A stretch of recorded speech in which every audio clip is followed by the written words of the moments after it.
ce soir, je suis heureux. On reçoit déjà quelqu'un que j'aime énormément. Alors, je les aime tous ce soir et je suis très heureux de les avoir. Vraiment, voilà, c'était mon avant-dernière de Face à Nouna jusqu'à l'année prochaine, jusqu'à la saison prochaine. Donc, je voulais me faire plaisir aussi. Et c'est vrai que Hugo Frey est avec nous. J'aurais qu'on l'applaudisse.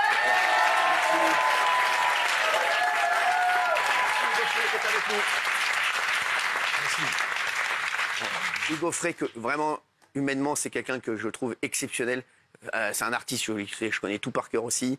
Et j'aime ce monsieur qui est... voilà, je vous le dis, il en reste peu, hein, des gens comme lui dans le métier. Et même, voilà, c'est vrai que c'est incroyable. Merci d'être là, Hugues. C'est vraiment un bonheur. Merci à toi. Un bonheur de te voir, tu sais. Je voudrais dire bonjour. Pour commencer, avant de commencer, oui. Bonjour à ton papa. Ah bah oui, ah bah t'es un amour, franchement. Parce que je l'aime beaucoup. Et il t'adore. Il t'adore. Ah, vraiment, tu es... C'est grâce à lui qu'on se connaît. Exactement. Et c'est vrai. Non, c'est vrai. Et c'est son... Il adore, Hugues. Il me dit à chaque fois... Voilà, il le voit à la télé, il le voit à chaque fois, il me dit regarde le 95 ans, Hugues.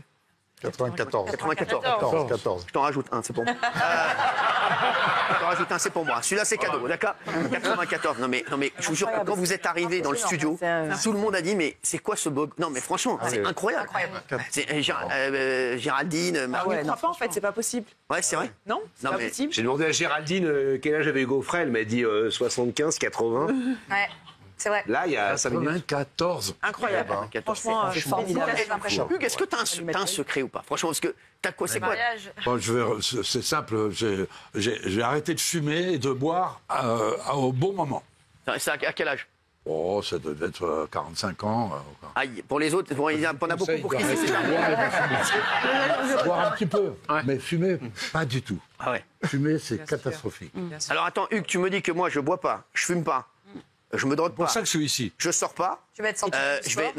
Tu crois que j'espère être comme toi, franchement. Mais voilà, bien sûr. Non, mais c'est sûr. On a l'air d'être sérieux en disant ça, mais tous mes copains qui fumaient et qui buvaient, ils sont tous morts. Putain, c'est fou. Hein. T'es gentil avec moi. Et toi, tu ne fumes pas, tu ne bois pas. Jean-Jacques Debout est avec nous, c'est une légende, c'est un génie. Jean-Jacques, c'est un génie, non, je vous le dis vraiment. Et il est avec nous, merci Jean-Jacques. Et Chantal Goya, merci Chantal Goya, Jean-Jacques Debout d'être avec nous. Merci beaucoup. Jean-Jacques Debout, il faut le savoir, hein, franchement, c'est un monstre, ce que je disais tout à l'heure, c'est vrai, Hugues. Jean-Jacques, c'est un monstre d'écriture, tout. Je suis très heureux de te voir, mon Jean-Jacques. Moi aussi, c'est partagé. Bah oui, parce que Chantal, je suis très heureux de la voir aussi. Elle vient me voir plus souvent. Oui. Et toi, c'est la première fois que tu viens me voir. Oui. Bah, merci d'être là. Et c'est la première fois que je me trouve face à Hugo Frey. Ah, oui. Parce que, en général, on est à côté. Ouais. Oui. Il paraît oui, parce que je parlais des copains, mais bien entendu, il est toujours là, lui. Qu'est-ce qui s'est passé un jour? Il paraît qu'il y a eu une embrouille avec... Non, ce qu'Hugues aimait beaucoup, on a fait du cabaret ensemble. À nos débuts, on a pratiquement débuté ensemble. Ouais. Et un jour, c'est tombé, on sortait du cabaret... C'est un 14 juillet. Ah ouais. Ben voilà, de la polka des Mandibules, donc qui n'était pas très loin de l'église de Saint-Germain-des-Prés. Et je lui dis, viens, on va faire un petit tour. C'est le 14 juillet, les gens dansaient dans la rue. On était contents. Hugues avait le succès qu'il a toujours eu, du reste. Toujours eu, d'ailleurs. Moi, j'étais obligé de m'accrocher un peu plus que lui, mais c'est pas grave. Et j'étais content d'aller passer le 14 juillet, de voir toutes les jolies filles qui dansaient devant l'église de Saint-Germain-des-Prés. Là, Chantal, elle fait un peu la gueule. C'est pas grave. Pas ça. Non, mais je la connaissais pas. Oui, mais quand même. Et à un moment, il y a une femme qui dansait, je sais pas quoi. Bref, elle me cogne l'épaule. Je perds l'équilibre, je manque de tomber, je me raccroche à Hugues, qui était juste à côté de moi. Le mari de la bonne femme arrive et puis il dit, il y a un truc qui va pas ici, qu'est-ce qui se passe et tout. Hugues s'interpose pour pas qu'il voit que le type voulait me filer une claque dans la figure, ou un coup de poing, j'en sais rien. Je me souviens plus. Et Hugues s'est interposé et c'est lui qui a pris la claque. Un vrai pote. Ça, c'est... Moi, je me souviens, peut-être que c'est une autre fois, parce que tu sais, avec l'âge, on oublie un petit peu ces choses-là. Une fois que tu avais embrassé une fille sur la bouche dans la rue. Ah ouais. C'était pas celle-là.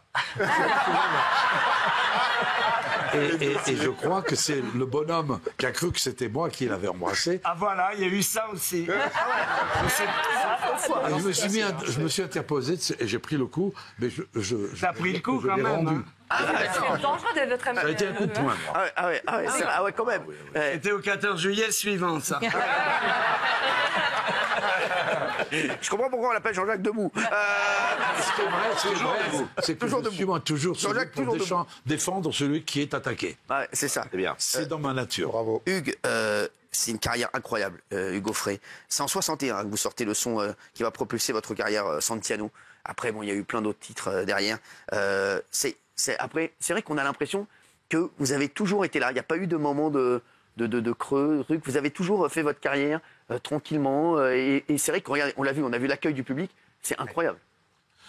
Oui, tranquillement, oui, mais moi, en fait, l'explication, tu demandais s'il y avait un secret. Le secret, c'est que, contrairement à ce que tous les gens pensent, je n'ai jamais imaginé, étant adolescent, à 14, 15, 16 ans, que je deviendrais chanteur populaire. Jamais. Je voulais être... Oh, j'étais beaucoup plus modeste que ça. Je voulais devenir un simple peintre comme Van Gogh ou Gauguin ou Cézanne. C'était mes idoles. Tranquille, Je ne savais pas, j'avais jamais mis les pieds dans un music hall. Et donc, je suis toujours resté un peu un marginal. Je suis devenu ce que je suis par hasard et par nécessité.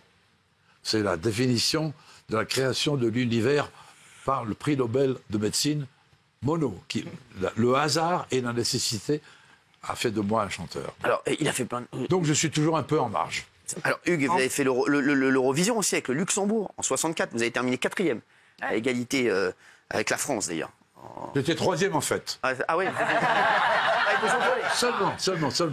Seulement, je représentais moi RTL Ouais. et le garçon en question, dont tout le monde a oublié le nom, y compris moi, je ne me souviens plus comment il s'appelait, il représentait quoi? Monaco. Ah ouais, d'accord. Et Pierre Delanoë, au moment de... On était ex-aequo, exactement ex-aequo. Et Delanoë m'a dit, on va mettre Monaco, parce qu'on ne peut pas mettre Monaco battu par RTL. C'est impossible. Ouais. Donc, ils ont mis 3e Monaco. et 4e Ah ouais, d'accord. Hugo Frey RTL. D'accord. Vous voyez que ça magouille. Ça Je viens magouille. rétablir la vérité. Déjà, il y a l'arnaque à l'époque. Il y avait déjà des arnaques à l'époque, exact.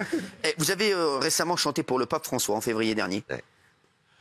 Oui, j'ai été reçu par le pape, c'était tout à fait inattendu. Ouais. On ne va pas parler trop de ça, mais si, mais- j'ai été, comme vous pouvez imaginer, dans le Midi, quand on parle de quelqu'un qui est un peu vieux, on dit, oh, tu sais, j'ai vu le pape, mais il est très fatigué. Ouais.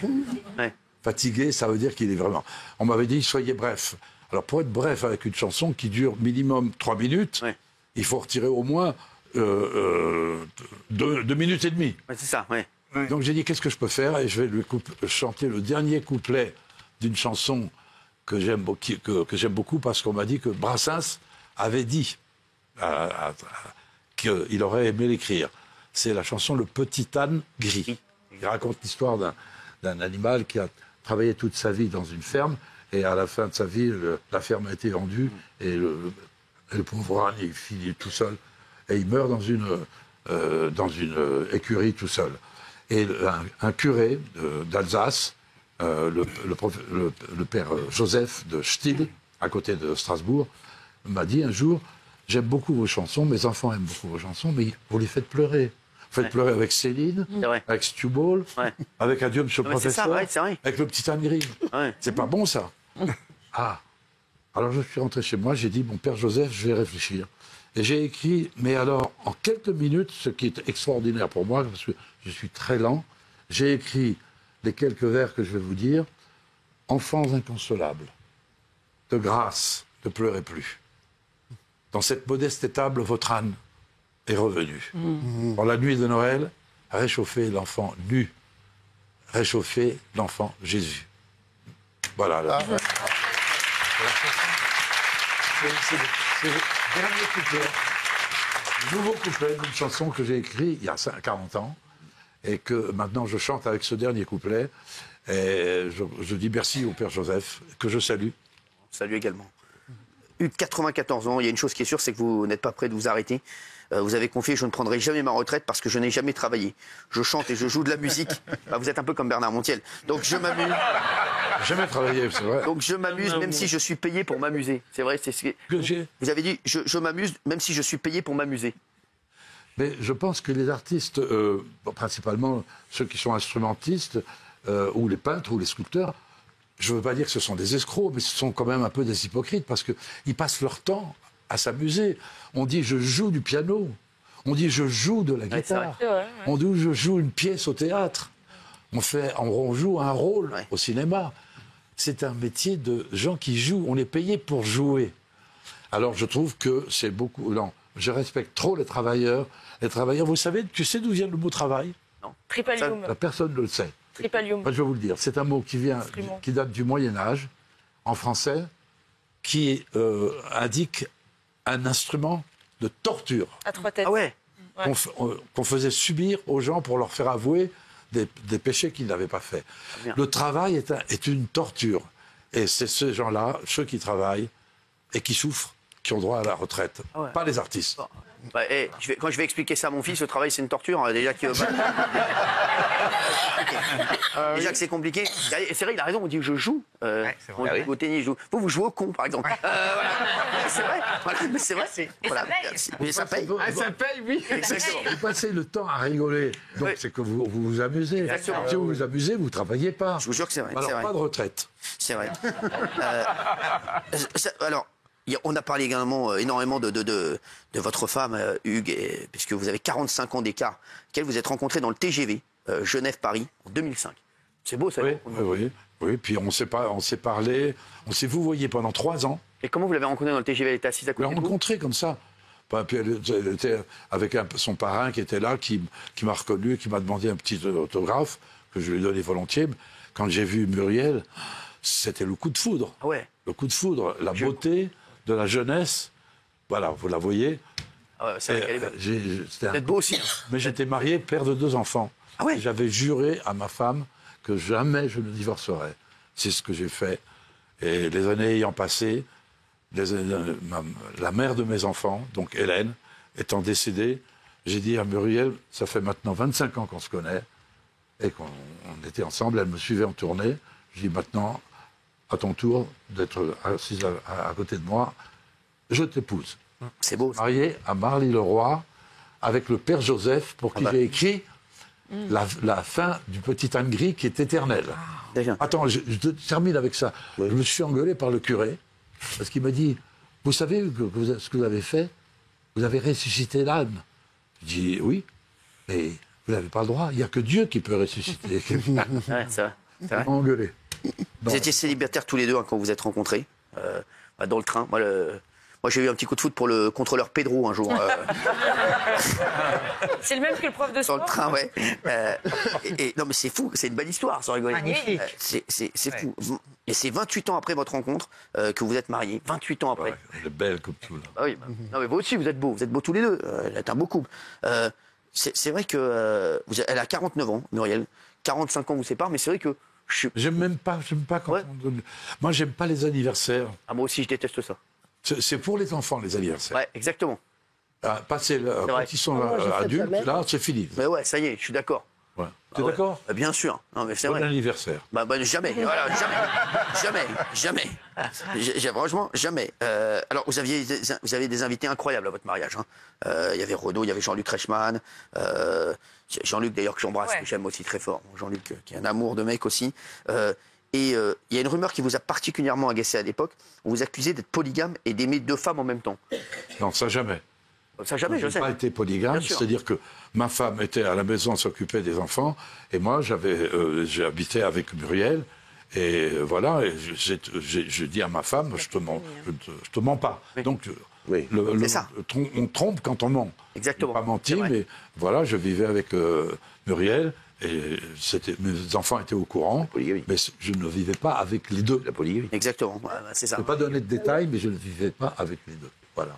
Alors, vous avez pris position sur plein de choses, sur Aya Nakamura. Vous avez dit que ça vous dérangeait pas, qu'elle soit pressentie pour chanter à l'ouverture des JO de Paris. Vous trouvez ça Voilà, vous avez dit que vous étiez pour, à la limite, que Aya Nakamura chante pour... Moi, je suis pour la liberté de conscience. Voilà. Les gens doivent faire selon leur conscience. S'ils pensent qu'ils font le mal et qu'ils le font quand même, c'est pas bien. Mais s'ils savent pas que c'est... Bon, moi, liberté de conscience, je vivrai tranquille. À la fin de l'année 2022, vous avez fait une chute qui vous a envoyé à l'hôpital. Pendant 7 jours, vous nous avez dit que vous êtes dit que l'arrivée approche et vous avez confié avoir tout prévu en matière d'héritage afin que votre famille ne se déchire pas après tout ce que vous entendez sur les héritages. Voilà. Oui, bah, quand je vois les histoires de Long, les histoires de Johnny, tout ça, je ne supporte pas. Et donc, quand ma Hélène est décédée, j'ai dit maintenant, je suis libéré de toute promesse. Je vends ma maison de Mar-la-Coquette que j'ai habitée pendant 45 ans. Johnny y a habité pendant 10 ans seulement. Et quand les gens me disent, vous habitiez à côté de Johnny? Non, je dis, c'est Johnny qui habitait à côté de moi. C'est vrai, c'est vrai. Et donc, j'ai vendu la maison à un certain prix. J'ai donné tout l'argent à mes enfants pour qu'ils fassent des travaux pour pouvoir faire une ferme où on pourrait avoir des chambres d'hôtes. Parce que j'ai dit, s'il n'y a pas de chambre d'hôte dans 5 ans, vous la vendez parce qu'elle coûte trop cher. Parce que, vous savez, dans les fermes, on mange bien. Moi, j'ai mangé quand même quelques millions dans ma ferme. Ouais. Parce que ça coûte cher, une ferme. Bien sûr, ouais. Et donc, j'ai tout donné à mes enfants, la ferme. Ma fille, Marie, maintenant, y habite. Et je suis très heureux qu'elle soit là. Elle a pu être à côté de sa maman à la fin de sa vie. Et voilà. Et puis moi j'ai plus de soucis là, avec ces arts. Maintenant, je travaille pour Muriel.